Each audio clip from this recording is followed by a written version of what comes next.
Hey everyone, it's Andrew from GemTCG here, and in today's video I'm just going to be talking about dealing with scammers and difficult customers on eBay or Facebook. And I think this video is very important for today's market because similar to the last boom in the Pokemon market, this also brings a lot of scammers and difficult customers that are not the best intention, like they don't have the best intention. So if you typically deal with selling online or dealing with customers that try to take advantage of you, then I think this video will be very helpful for you. And to give some background, I have a eBay store with around 80,000 items sold and 5,500 unique feedback with a 99.2% feedback rating. So I think this gives me some credibility on the topic, but also if you do need help growing and starting your eBay store, I have a Patreon and the link is in the bio if you want to join that. But let's get started on this video. So the reason why I brought it up today is because yesterday I was dealing with a really rude customer on eBay, and I could tell that they were just trying to take advantage from me or take advantage of me. So they bought around like 10 Evolutions reverse hollows, and it was around like $25. So they messaged me like I would say 4 days ago, and they said the package never arrived. They checked their mailbox, all of that, and they didn't see it. And I said, oh, I'm sorry to hear that, but I checked the tracking and it showed that it was delivered. And then they respond, they go, I don't care that it said it was delivered. It didn't show up at my address and I need the refund now. So they're being like, I could tell they were being very impatient and very demanding on just getting a refund. And from my perspective, it said it was delivered. So I'm not really sure what they expect me to do if it says delivered and then they're saying it's not delivered, even though the tracking proves my point.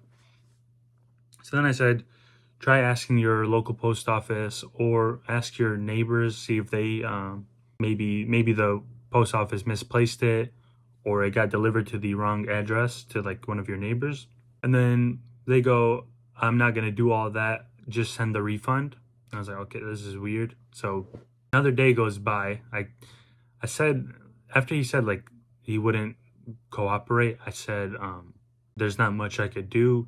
If the thing says it's delivered and you're not willing to kind of work with me on this, then I know eBay will back me on this since it says delivered, and I've been backed by eBay in certain or like similar situations. So I wasn't really worried, but he started threatening to leave negative feedback. So this is when I started getting like bothered by it. And today he messaged me, he said 2 cards came in, 3 cards were missing. And then he messaged me again and said it never arrived. So like his story isn't even lining up anymore. He's saying it arrived and then he's saying it didn't arrive. So I like corrected. I said, did it arrive or did it not arrive? Because you are saying that it didn't, but then you are saying that it did, and you're going back and forth. And then he said, like a snarky response, and I believe he left me negative feedback. So I was kind of expecting this. I was expecting either I would refund him or get a negative feedback. There really seemed like there was no in between, and it was very frustrating. And for me, at my scale, getting one negative feedback is not really a problem since I have like 5,500 right now. But just dealing with these people is very frustrating. And I know for a lot of you with less feedback, it can be very like harmful to your store to get one negative feedback, because let's say you have 100 people that gave you 5 stars, but then one person gives you a 1-star review, that's 99%. If 2 people do it, that's 98. So it has a really big effect on your rating if you don't have a lot of reviews. But I think the way to go about it is, well, there's 2 ways. There's one way that I see a lot of like larger stores do, which is they really like bend over backwards for these customers and they will fully refund them, they keep the card, take the refund, just so that they don't get a negative review. And it's almost like they're trying to cope or trying to kind of have like a higher rating just to get that higher rating, even though you're losing money and you're kind of feeding into this behavior that people could just buy from you, try to take advantage of you and get a refund. And I don't think that's the correct way to do it. So when these stores do that, it's pretty harmful to the other sellers because now people will be buying from a smaller store and expect a full refund if something goes wrong. But if you're only selling like one card a day, maybe making like $5 a day, and then someone tries to scam you or take advantage of you to get a full refund, you simply cannot afford to do that. So I think people should stop doing that and stop feeding into that because it really hurts other sellers by allowing this behavior to continue. And I think like if a package doesn't arrive and then the customer is trying to be nice and trying to work with you, of course, send the refund, communicate properly and quickly too. Don't just leave them hanging for a full day before you respond. But if someone's clearly being rude and threatening to leave negative reviews or just threatening your store or anything like that, I would recommend you don't feed into it and just accept that they're going to give you a negative review.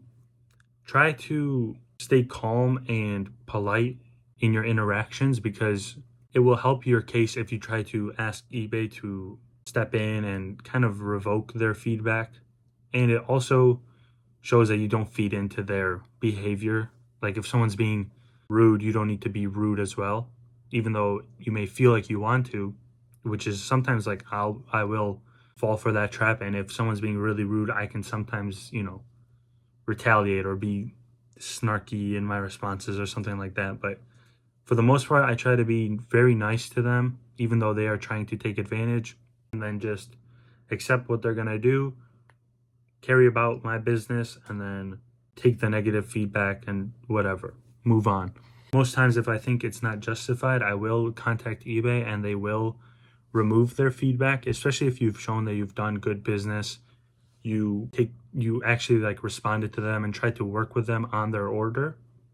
So don't feel like it's a lose-lose situation if someone comes at you like that. Just be professional and polite and then have eBay help you. And the other possible solution is to just take the negative feedback. The first thing I said was to give them a refund and then hope that they don't give a negative feedback. But the second option, and the one I do, is just take the negative feedback and move on.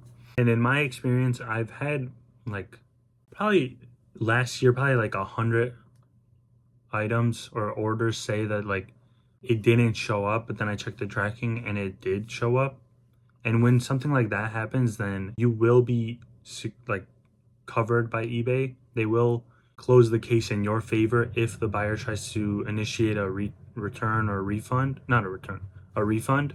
Because if something says it's delivered and then they say it didn't, then it's pretty obvious that they're trying to scam you.